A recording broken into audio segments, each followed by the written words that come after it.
Scent bird, I smell good, bish. And if you want to smell good like me, you'll click down below in the description box and get 15% off of your first month subscription service to Scentbird, which is a monthly subscription service that sends you perfumes, candles, hand lotions, and makeup. So you guys get down below, check out their website, and sign up.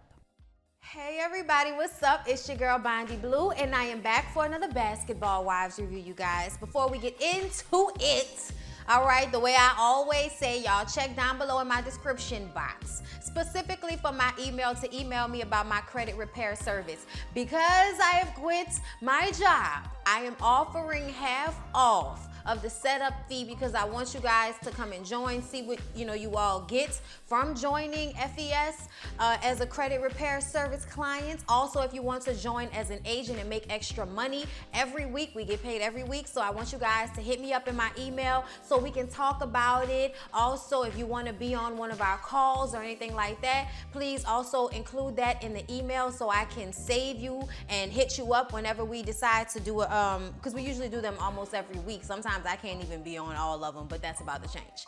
But anyway, if you guys want to get into FES in the credit repair service business, please hit me up at my email, bondy.brittany@gmail.com. Now that we've discussed that, let's get into Basketball Wives. So, the episode started off where the last one left off, which was at Jackie's PSA. All the ladies come in black, and we're supposed to be having a good time for a good cause. But that's not what we're doing, and then that's not really what we're here for at all right? I feel like Kristen started this shit. Everybody was just chilling, and Kristen wants to know why Shawnee and Malaysia and some of the other ladies do not view Jennifer and Tammy in the same light as it pertains to this rumor of Evelyn having sex with Shawnee's ex, all right? I just kind of feel like, Kristen, really, this episode, I feel like you were trying to step out as a main character. I felt like you were really trying to steal the spotlight in so many different ways. I'm not mad about it because I'm tired of the spotlight being given to the same bitches, but your thirst is annoying to me. Okay? Now, they were trying to break up this altercation between Tammy and Jen.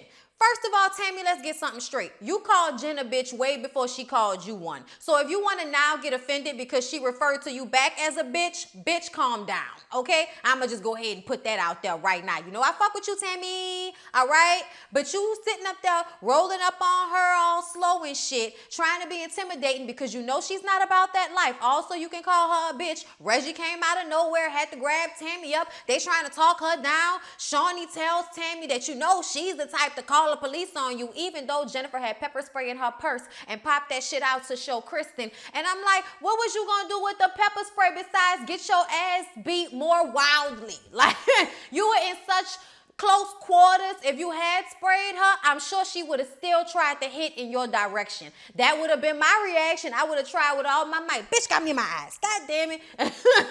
All right, Jen, you a whole out here. All right, and not in the sexual aspect, but in the scary aspect, in the aspect that you will come here, start shit, claim to have receipts and don't have any, but then want to pepper spray somebody when a block got hot. Well, if you don't want to be in any mess, stay your ass out of it, okay? Stop lying on people. Stop being treacherous. Stop trying to set people up. Stop trying to get other people involved in your fuck shit beef with a friend who you're now back friends with, who's also ignoring how fucked up you are as an individual. Evelyn, we're gonna get to you in a minute, sis, okay? Jackie is with all her might trying to gather, okay, you women, gather you broads to bring y'all to this room so we can watch this PSA that she's worked so hard on because she is trying to be centered and be the better version of herself, okay? She is trying to be the best Jackie that Jackie can be. And y'all are fucking that up, all right? So she finally gets everybody into the room and Kristen has to explode in tears because of all of the melee that was going on. Mind you, everything had finally settled down. Jackie was escorting people into the room where the PSA was going to be shown. And here comes Kristen off to the side. I don't understand it. I don't get it. I mean, I know you guys don't like each other, but you're a grown woman and she's a grown woman and I don't understand. Oh. Shawnee is like, okay, you need to pull it together because this is what you signed up for, and this is the reality of said situation, basketball wives. We argue, oh, we fight, bitch. That's what we do. And if you didn't want to be a part of that, if you're too above that, then you should just take your ass back home to Thomas and Kenzie with her little cute self, okay? I couldn't deal with her. I feel like really at this moment you want to burst into tears and make it about you. They bring her into the room and we finally all get to watch the PSA, which was a beautiful thing. OG was in it. Some of the kids were in it. Jackie's kids were in it. Malaysia was in it. Kristen was in it. And it was just basically speaking about police brutality towards brown and black people and black men specifically. Okay? And specifically Malaysia's brother. So Jackie did dedicate her PSA to Malaysia's brother, which I thought was very sweet, and Malaysia was very moved, and it was like the perfect thing to change this energy. It went from being total bullshit, women being petty and bitter and arguing over dumb shit, to everybody trying to comfort Malaysia as a person who has lost a family member close to her through police brutality, and that is why we are here. So I'm so happy that we brought it back. Okay, we needed to bring it back, and we brought it back. All right. So this episode, Kristen decided that because Kenzie and her cuteness are running her ass into the ground, she wanted to try a nanny. Specifically, she found a nanny from New Orleans. All right. And here's the thing. Why did you want a nanny from New Orleans? Second of all, why did you want a young one? I'm not hiring nobody same age as me, young, to watch my kid, okay? I'm just not gonna do it. You ain't gonna stole on my old man. You ain't gonna come in here with your cute shit, flaunting it in front of my husband, showing him something he ain't seen. No, you're not, okay? Because all he's seen is this for the past 8 years, okay? All right? So you ain't about to come in here, show him something new, excite him, and fuck up my situation, because that's how I see it, okay? I don't care what anybody says. Whenever there are young women, especially young, beautiful women, who come into a household with a young wife and a young husband, fuck shit takes place. And I don't have time for that. So I'm looking at Kristen like she retarded for a couple of reasons. All right? But here's the other reason. Like I said, from New Orleans. Do you know how seldom you find people in New Orleans who don't eat meat and don't eat seafood? Kristen says that she can feed the baby seafood, but she can't feed the baby meat. The baby is so cute. The baby closed the little gate by herself and was so excited when she did it. I couldn't handle it, okay? Y'all, oh my God. I could not handle it. And the girl is handling the baby and holding the baby and stuff like that. And Kenzie is not feeling it. She's not comfortable. And she's trying to, like, you know, kind of fly her around, but she doesn't know you. So that type of movement is probably not the best for a first meeting with the baby. You need to hold her so she can feel comfortable with you. And then she'll feel okay with you swinging her around and shit, all right? But this was the first time meeting a baby, but Kristen was like, I can tell by looking at my baby that she is so uncomfortable, and then she's gonna feed my baby gumbo juice with chicken in it, and I'm just not here for that. And I just kind of feel like, so what from New Orleans was you needing her to understand about you? Just get somebody from LA that only wants to eat vegetables, okay? Like, I don't understand. Why? That didn't make any sense to me. Obviously, this is not going to work out. I feel like it was a bullshit scene. I don't feel like you were really trying to get a nanny out of this young woman. I thought you just thought it would be a cute scene so you can have a scene with you and your baby without being a part of a group setting or having a stupid sit down talking about some bullshit that y'all have already discussed, okay? I see you, bitch. So Malaysia and Shawnee and Evelyn meet up for lunch so that they can tell her what happened at the PSA. She said that she had to spend time with her son, which I totally understand. But Evelyn, why did you have to say, I didn't give a fuck about whose PSA, what? Like, why the animosity? Why the animosity? Why I don't give a fuck? You could have just said, you know, I just really wanted to spend time with my son. And even though it's, you know, a subject that's near and dear to my heart, I only have him for a little while. So I just kind of wanted to spend some time with him. Everybody would have totally understood that. But the way you worded it, I don't give a fuck, you know, that right there shows some type of malice to me, like you didn't come for other reasons, which makes me not like you a little bit. They tell her about the dark cloud that entered the room, which was Jennifer. Of course, she thought it was Tammy. Why would you think it was Tammy? Everybody's friends with Tammy except for you. You the only one that's friends with Jennifer, okay? Why would you think it was Tammy? They tell her that Jennifer had receipts that she could not produce. They say that she had pepper spray, though. And Evelyn is not surprised because Tammy is so evil. Evelyn, like swallow it. Just swallow whatever that is in your throat that makes you keep saying stupid shit like this. You know why you should believe that? Because Jennifer is the type of person that would try to file charges on somebody. You remember when you jumped over the table to try to fight her in that moment? You remember that? Oh, okay. She was the same person in that moment that she is in the moment of bringing pepper spray. Okay? Pepper spray to a cat fight. All right? Evelyn tries to defend Jennifer, and she says that ever since her mom died, she's been feeling like she's alone in this world, so she needs to have on a protective armor with you bitches, all right? And I understand that, but Jennifer has always been this person even before her mom died, okay? She's always been this person. And I don't know about you, but ever since my father died when I was 19, I think about my mom passing away all the time, especially as I get older. Not all the time, but I think about it. I'm aware that it's going to happen. That's why whenever I'm with her, I don't want to argue about anything. I just want to have a good time. I want to love on her. I want to spend time with her because I don't know how much time I'm going to have left with her. You know, even though she look good for 60 and she living her life like it's golden and she work out and she got her little job, she do her thing. You know what I'm saying? I might very well have my mom for another 30 years. And that is what I pray and hope for, that she lives as long as her grandmother did. All right? Like 99 years old is when my great grandmother died. So I pray for that. But at the same time, I am 30 years old. Jennifer, you're like 45.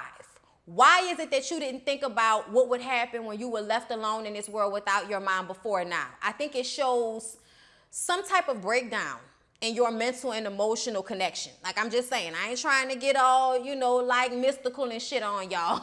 Here I go. Two different types of mystical. Don't worry about it. I'm just saying, y'all, something about that excuse is bullshit to me. And the fact that Evelyn was trying to bring that up, Evelyn, stop. Stop. Like, you don't understand why people don't want to fuck with your friend that ain't got no other friends. Shawnee and Malaysia were not moved at all. So Kristen and Jennifer meet up because Jennifer wanted to check on Kristen after she burst into tears at the PSA events, as if people have not argued around her before. She basically says that she was taken aback when Jennifer brought out the pepper spray. And when she said she had receipts, but nobody got to see said receipts, okay? She was just feeling some type of way. It was a lot. It was a lot of energy going on in the room. The scene actually probably took place for a much longer time than they showed us, I'm sure. So I feel like she was just trying to say the energy of it all just kind of had her in a bad spot, which we understand. Jen totally goes back into playing the victim. It's Tammy's fault. She got in my face. Blah, blah, blah, blah, blah. Like, bitch, you were 50% involved. You were 50% to blame for said beefage between you and Tammy. I'm just saying, okay? Not in the overall thing, but between you and Tammy, you had your part in it. She had her part in it. You blaming her for everything. It's not going to get you anywhere. And the fact that Kristen doesn't point that out to Jennifer annoys me, because it shows that you just want to be friends with somebody. You just want to kiss ass. You just want to suck ass on these bitches who you think have some type of hierarchy on this show. They don't, okay? Jennifer barely got a basketball, bitch. Barely got a spot on this show this season, okay? So OG talks to her mom about Kwame. And for the 100th time this season, we have to hear about how she does not know what's going on in this relationship between her and this man. Now, Mama, I want to talk to you for a second, because I really want to express to women from Africa how disappointing it is that instead of y'all like nurturing y'all natural hair, seeing as though y'all don't have such Eurocentric ideals of beauty in Africa, like I would hope not, because in Jamaica, like every billboard is a black person. You know, like the commercials, black people. Like, I just kind of feel like that shows a level of pride in your ethnicity. So it bothers me when I see you African women who have such pride in your ethnicity wearing these terrible ass Caucasian wigs, wearing these fucked up ass 1989 grandma going to church wigs. I don't like it at all. I don't understand why women who have such broad, beautiful, you know, black features don't want to have like the big, thick hair to go with it and make it, you know, just make it majestic, bitch. Make it majestic. You know what I'm saying? Do y'all feel me? Like, am I the only one that was looking at OG and her mama like, y'all are giving us like nothing with these sad ass, flat ass wigs? Like, bitch, y'all need texture. OG, if you want to have straight hair, please go the Desna route. Work it the fuck out. But we need texture, black women, texture. Her mama tells her she know what she gotta do. Have a conversation with this man, and if he is not willing to make a move, if he is not willing to say what it is, then you know what you gotta do. OG moving on. Yes, I am moving on. I'll be moving on. Do us a favor, okay? Now look, I'm gonna just skip to the scene where she in a lingerie trying to have video sex and we just along for the ride. She talking to Kwame and she asked him, because for some reason she thought being naked was gonna make him focus on their relationship. And she asked him, do we have a future? Are we going towards marriage? And he like, huh? Like forever? Forever, ever? Forever, ever? Like, no, it's not gonna happen. It's not gonna happen. He likes traveling. Y'all haven't even lived with each other for an extended period of time before. This is not happening, OG. Move on like Maya, sis. Move on. He never even gave her an answer in the scene, you guys. In the scene. We didn't even get an answer. So please do me a favor, OG. Move on. So Jen and Kristen go to Spicy Bingo. Spicy Bingo is kind of cute. I was like, oh, all right, how this supposed to work? You know what I'm saying? You just chilling. How this supposed to work? So apparently, there is a list of truths, okay, that are all written out on papers. And the host, she picks a paper out of the, the bingo roller or whatever, whatever they call that shit, the tumbler. All right, she picks one out. If it is one of the men's truth, then they go ahead and mark that truth. When they get 5 truths in a row, they're supposed to raise their hand, and Jennifer is supposed to assess their truths and see if it's somebody she might be interested in dating, okay? The main 2 from Spicy Bingo was Damage, who looked like Romeo Santana from the Steve Harvey Show. I miss him, R.I.P. Okay, and also it was another guy named Joshua from New York, from Harlem, New York, all right, who just so happens to be a very successful lawyer and a partner at his firm, which y'all know Jennifer really like that because she's a bougie bitch, okay? And she wants to be a 1950s housewife. Like, that is what her dream is. She's had that so many times before and still wound up empty. I do not understand why she does not have more in mind for herself besides playing victim, starting shit, and going on vapid dates with niggas just so she could feel like she'll have some security. Like, at this point, Jennifer, if you don't have enough money to go on a date with Damage just to get some good dick out of the situation, like, I'm just saying, like she was weighing the pros and the cons, and Damage was more fun, and she was more secure with Joshua. And I just kind of felt like, girl, you have done that so many times before. You a grown ass woman. You should be out here fucking who you feel like fucking. And if you find somebody that you actually want to be in a relationship with, then you start to look at, okay, are they financially stable? Will they be a good parent? Maybe I need to freeze eggs. I don't fucking know. But all I know is Jennifer is on a cloud somewhere. All right? Cloud. On cloud 9. So Byron, CeCe's boyfriend and Malaysia's cousin, ex-basketball player, is having a camp for the kids. All right?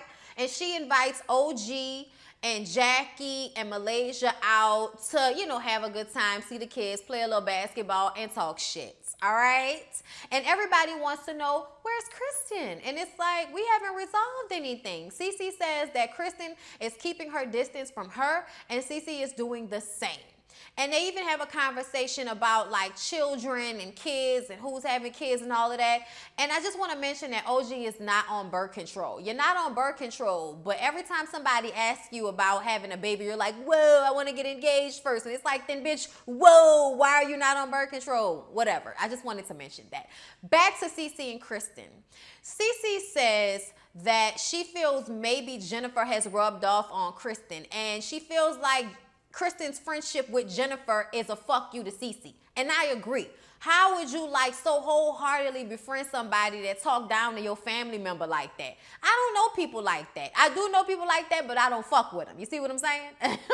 I really thought that was flawed, and I understand where CeCe is coming from. And this whole narrative that CeCe did something wrong, besides the fact that she doesn't ever want to say sometimes what she wants to say, and I think that's because she's slightly scared that somebody's gonna try to snatch her real hair out of her head, which I understand if you're not a brawler and you know bitches be brawling on this show, then you kind of want to, not say shit sometimes because you don't know what the reaction is going to be. And then everybody looks at her that, why don't you just say it? Because the bitch don't want to fight nobody. That's why she don't want to say it. I understand that, but I also feel like Basketball Wives needs to have a clause that says, we don't want you to fight, you shouldn't fight, but I need you not to be scared to fight. Like, you know what I'm saying? In order for these shows to work the way they should. Malaysia got pissed off when Cece insinuated that Jennifer might have some influence on Kristen. And I was like, Malaysia, where have you been, honey? Where have you been? Kristen does not have a mind of her own like that. She is very much a follower, which you should see because she follows you. This scene annoyed me because I feel like everybody's refusing to see Kristen's part in this, and it's really aggravating to me. They all want Cece to take responsibility and make some huge gesture to Kristen as if Kristen didn't throw her under the bus and then act like Cece was the one that threw her under the bus. Like, y'all, I remember the fucking scene when Kristen was sitting up there soaking up all of that shit from Evelyn and Jen and then took that shit back to Cece and told her, you need to talk to them about that because the shit was shady. You said it was shady. She goes and talks to them and they say, oh, Kristen didn't tell you it was a joke? Then she's like, no, it was not perceived as a joke. So now Kristen is like, oh, wait, now they mad at me for saying something. Now I must have to say that it was all on Cece. And Cece didn't tell them that I said it was a joke. Bitch, you never said it was a fucking joke. Y'all see how I just gave y'all that whole lineup? That's what happened. That's why this scene makes me so upset. I'ma just move on. So Jennifer goes on a date with the guy Joshua that she met. I don't see any chemistry. I thought it was very crass that she said to him on a first date while he was chewing his food that she's been fucked in the ass without any Vaseline by men. That is because you like to fuck men in the ass with Vaseline real slow over extended periods of time. Like, that's you, Jennifer. So why don't you hold off on all of the euphemisms, all right? Like, she was just very crass. For somebody that's trying to play classy, somebody that's trying to play intelligent and privileged the way that she does, she is gutter snipe to say the least. Their relationship is obviously not going to go anywhere, like I'm just saying. So Thomas and Kristen do this really cute little baby photo shoot with Kenzie, and they're hoping that it'll get them some revenue to put into her little college bank or whatever. And it was just so cute to see her running all around and falling on the ground. Like, I hope my baby acts like that when the camera is around. That little baby do have a lot of energy. But that's why you get them in this shit early. That's why y'all go take walks, long walks in the heat. That's what the whole photo shoot was supposed to be, to tire her out. So they're taking the pictures and they're having a conversation about if they're ready for another baby. And Thomas is like, girl, no, I do not want another baby right now. I want to wait until Kenzie is old enough to help us with the new baby. And even though Kristen doesn't want to admit it, she feels like Thomas is right and they should wait, but she doesn't want to wait. She wants to do a boom, boom, pop and get them out. And I just kind of feel like it's not always like that. It's okay for you not to have two small children running your ass into the ground for the next 8 years, all right? Because you know they never really start to be able to do shit without you constantly having to watch them around 8. Like, that's when we, have to, I feel like for me at least, when I was growing up, that was around the age where, you didn't have to worry about if I was going to stick my fingers in a fucking plug socket or some shit like that. I would never do that anyway. I was very cautious as a child. So Malaysia and Kristen meet up, all right? They meet up at her house and she all in this like sad mood and her nerves bad and shit. We like, the fuck going on? And Malaysia don't like the fact that she doesn't know what the real beef is between Cece and Kristen. So in their conversation, Kristen starts off by saying, not only did she lie on me and throw me under the bus, but then she sends me this text message saying that she and Byron aren't going to go on any more lunches, dinners, birthday brunches, or anything else like that because Cece is the only one that foots the bill. And Kristen says that every time they go, she tells Thomas, babe, won't you go ahead and pay the bill? And Cece is like, oh, no, I got it. And I feel like that's how this goes. She says, oh, no, I got it. And then he says, no, I got it this time. I got it. It's me. And then she says, okay, all right. And she lets it go. That's how this go. Kristen said she was hurt about it. I don't know why you were hurt since you just said that y'all relationship is only surface. But she says that ever since Byron has been with Cece, his relationship with her child, his grandchild, hasn't been the same. She mentions that the ex-wife would not have let this go down like this. It would have definitely been more family oriented. And Kristen feels like Cece is the good time girl, and it's taken away from Byron's responsibilities as a grandfather and as a father, I guess. And she feels like she's being pushed out, like her and Thomas and their baby are being pushed out of Byron's life by Cece. And Malaysia is like, no, you go and knock on that door. You don't let her push you out, because this is your family. And I'm just sitting up there like, Malaysia, why do you feed into Kristen and her bullshit? Why? I don't even know if I believe this is all true, because it sounds stupid to me. But we gonna wait until next episode to really reserve an opinion. But I'm bothered by Kristen always trying to do what Jen does and fuck with somebody, fuck over them, and then play the victim. I think that Jen is rubbing off. I think she didn't need to rub off that hard. I think it was always that way. We just didn't figure it out until the cameras were rolling. But anyway, y'all, that's it. That's all. I hope y'all enjoyed the review. I hope y'all will come back for Love and Hip Hop Hollywood, because it was explosive, goddammit. Please don't forget to like, comment, and subscribe to my channel. And please, you guys, share my video. Tweet it out, put it on your Facebook so all your people can hear about it. Tell your friends about me, tell your people about me, and tell them about my credit repair service as well. I love y'all, and I'll see y'all in the next one.